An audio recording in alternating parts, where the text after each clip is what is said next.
with people watching, it can create stress. I think the hardest part of playing with the tournament next week, and you would probably validate, is that when you're playing, it's like those 4-footers. Do you agree? The 4-footer that's like you have for putter, and you're like, yes? All right, friends.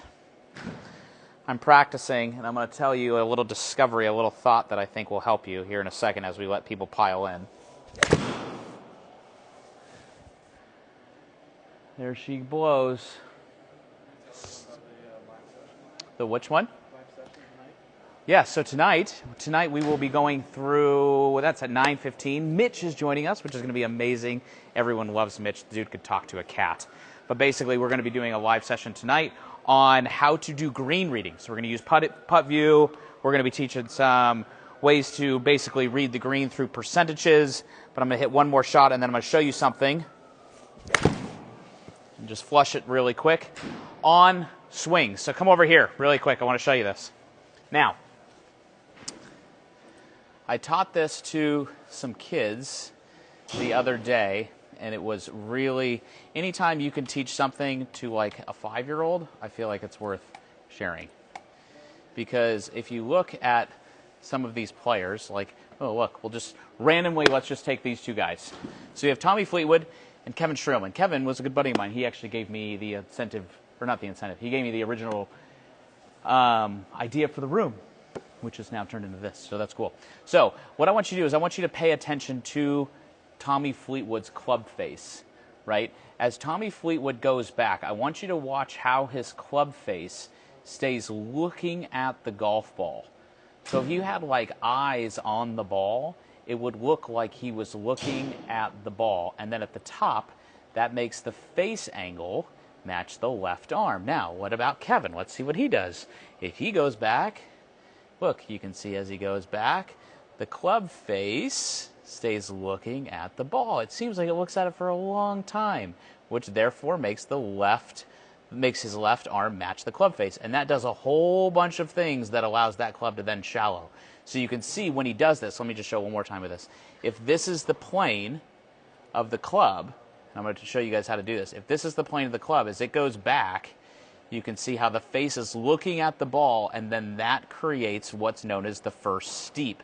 The shaft looks inside the ball, which makes the face square. Then the second, then it's shallow, so now it looks outside the ball. And then it goes through, and it would look back inside the ball, right? So, look at this. We got a marker. How convenient. Okay, so now check this out. So I'm going to take this. Let me pull my thing up, and let's draw a smiley face on my club.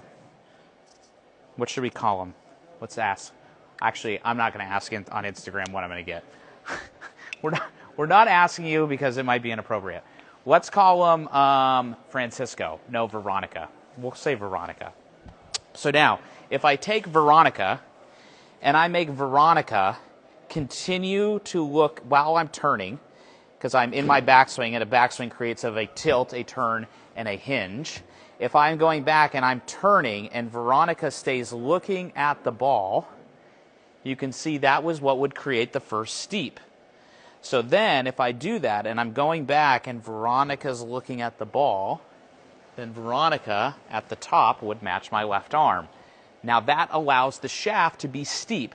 So if you think about this, I said this analogy yesterday, if you watch baseball, right? Baseball season.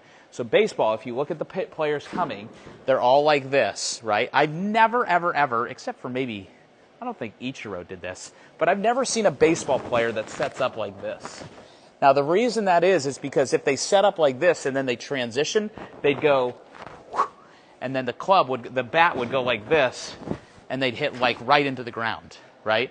So they have to take it back, and they're all setting up with the club, like sitting above their hands. And if I did that same thing and I was bent over and turned, well, geez, that looks a lot like Tommy Fleetwood and Kevin Streelman. Whereas if I took it back like this and Veronica looked to the sky, that would be like this, which would be like the baseball player like here. And then as they transition, the club's going to come down, tip out, and you're going to hit it terrible, right? So how that club is orientated, you could kind of control the pitch of the shaft by what Veronica is doing, right? So now you could learn how to go steep, shallow, steep. And you could hit stock shots, right? So if Veronica's looking at the ball, stock shots, okay? So what questions, we got like before our kids start piling in, if you guys have any questions, write some questions. But tonight, like I said, we're going to be talking about green reading. It's at 9:15, how I read a green. I think that there's 3 main things to reading putts: start line, speed, green reading. And quite frankly, I don't think anyone works on their green reading. I don't think anyone knows how to work on green reading, right? So is there any questions that came through? Where can they go to get that live session?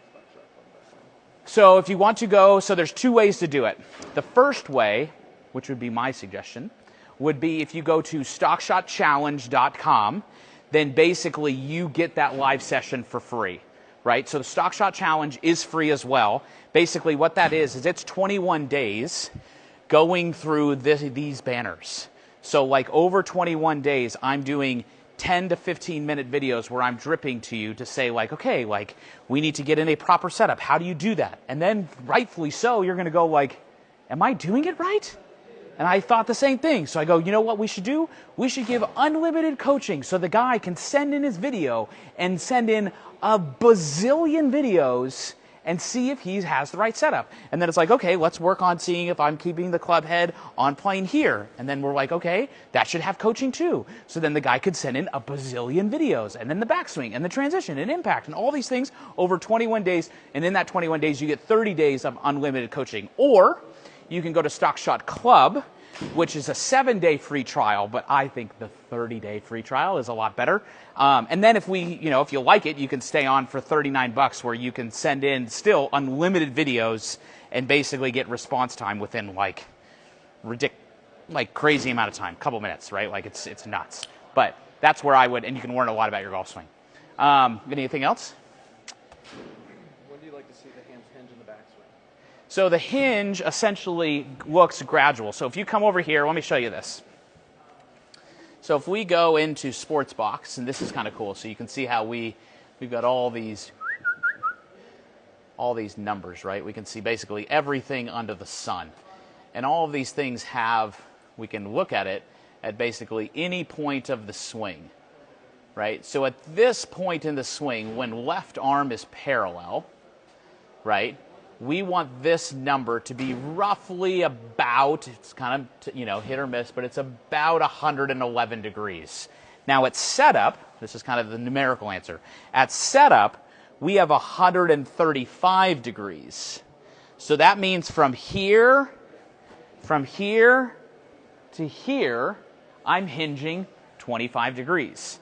Right? Now you're like, well, how the hell do I know if I'm doing that? I go, well, that's a good point. So now if we go over here and you go, how do I know if I'm how to hinge correctly? Well, if you go into a wall and you were to put your club on the wall and you were to set up, you would, if you didn't hinge enough, you'd put a hole in your wall and your wife would be pissed. But if you go here and you set up and you hinge up the wall, now that's that 111, right? The other way, and you go, well, I don't know if about when I'm on the golf course. I go, well, if you go to StockShotSetter.com, you can get a free Stock Shot Setter. It'll show you if you're hinging it right, right? So, but that would be the way that you could practice it to know whether or not you're hinging it correctly.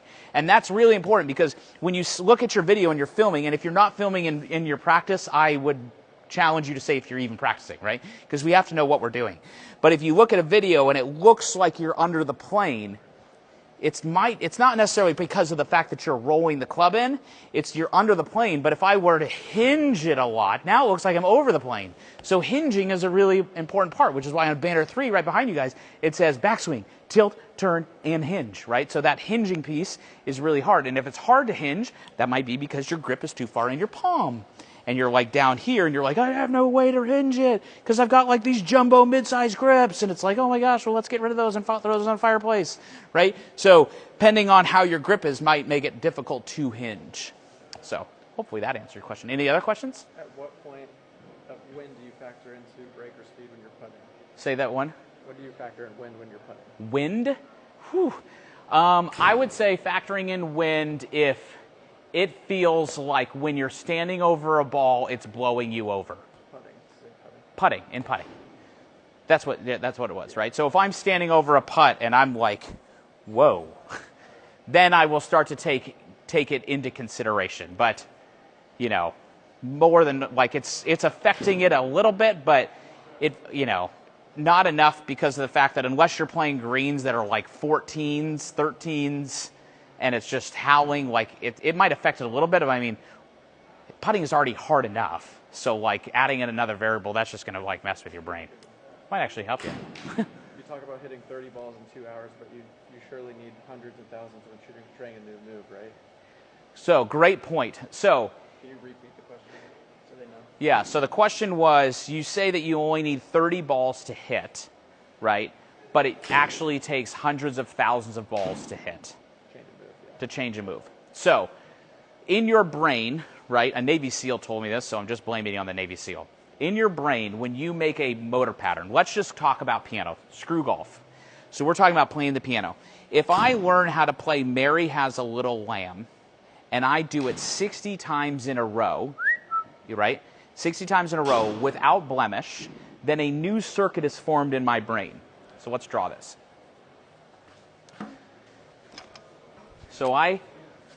So if I play it 60 times in a row, like here's my brain. Hopefully you guys can see this. You might need to hopefully you see it. So when I do that, then a new circuit is formed in my brain.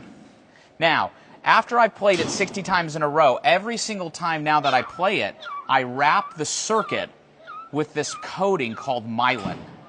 And myelin is a white, like fatty tissue that holds memory. So when they say muscle memory, they're actually saying myelin. Muscle memory is just an easier way of saying it. And it holds memory. So now what ends up happening is that when that myelin gets thicker than the myelin of the bad habit, of the improper way of playing Mary Had a Little Lamb, this myelin wins. The problem is that if you're practicing and your practice is bad, then you're wrapping the circuit that you don't want wrapped. So the good news is that a good habit is just as hard to break as a bad one, providing that the good habit has more myelin than the old habit. The problem is, which goes back to the Stock Shot Challenge, is it's not your fault. You guys are trying to practice, but when you're practicing, you're not actually doing it right. So we're like, stop practicing. Don't do it anymore. Like, we need to make sure that when you're practicing, when you're block practicing, like Banner 7, program, block, random, compete, when you're block practicing, you're actually practicing so that you can store the circuit with the myelin that actually is the memory you want, not this one, right? So do you need 100,000 balls? Sure, if you want. Your myelin would be like this, right? But you don't. You just need, like, there really is something to be said about quality over quantity, right? And 30 balls that are perfect are better than 300,000 balls that are wrong. Just like if I do 5 plus 5 equals 9. 4 plus 3 equals 11. It doesn't matter how many times I do that. That's the wrong answer, right? But if I do 5 plus 5 equals 10, 6 plus 5 equals 11, this, even though if I only did 2 problems, that's better than 900,000 problems that are wrong. How's that for an answer? All right, is there anyone? Any other ones? Or should I get back to practicing? Last one. Are the hands forward used for every club, including chipping and wedge play? Good question. So, hands forward. Depends on how you want to utilize the club. So, let me ask you a question. If I were to take my wedge and I were to go chip on Augusta National, and I were to put the ball back in my stance, lean the handle, and go like this, because I'm supposed to maintain the triangle and lean the handle, right? That's what you're supposed to do. What would happen to the green? We would knock up the green. So when you look at a wedge, right, all wedges have these little fancy smancy numbers. They say like 56-degree wedge with 12 degrees of bounce. Bounce is this number. So if these guys spend millions of dollars to develop wedges with bounce, why would we want to hit wet chip shots with no bounce? Sure, there's times, right? But by and large, with wedges, chipping it around the green, we want to feel like the shaft, if it's neutral. See, if the shaft is neutral, the club has bounce. So if I'm setting up, I'm just trying to return the club back to where it originally was, and therefore to use bounce. Now in other shots, like 7-irons, I want to take a 7-iron that has, let's say, 31 degrees of dynamic loft or static loft, and I want to de-loft that thing down to 21 degrees because I want the ball to go far, right? So like if we look at these shots, and I hit a 7-iron, or I don't know what club this was, but, right, that would be this dynamic loft number, right? So the dynamic loft is 20 degrees. That would be, so it depends on the shot you're trying to hit, right, on whether or not you should lean the handle. But by and large, right, I bet if I was writing a book or a Golf Digest article or something, I would say, hey, get in your setup so that the club goes to the left. So like that would be a 7-iron, that would be a distance wedge, that would be, maybe your driver would be maybe a little bit, it's off your left armpit, so maybe it's a little bit more like here. But then chipping is very neutral. I wouldn't want to go necessarily here for chipping. So, all right, well, I've got 15 minutes until the kids start piling in. I'm going to try to get some practice because I have U.S. Open qualifying next Tuesday, which should be fun because it's the first round of my year. I haven't played golf since August. However, I did play last week at the Village in a TaylorMade event, but it was blowing like 400 degrees. It was 45 degrees, and it was really hard. So, second round, we'll say. So, wish me luck. Hope you guys are here. Maybe I'll see you guys inside the StockShot Challenge, StockShotChallenge.com. You can buy a StockShot setter for free. You just have to pay for shipping and handling at StockShotSetter.com. All these .coms, all these frees, all these secrets. All right, see ya. Take care.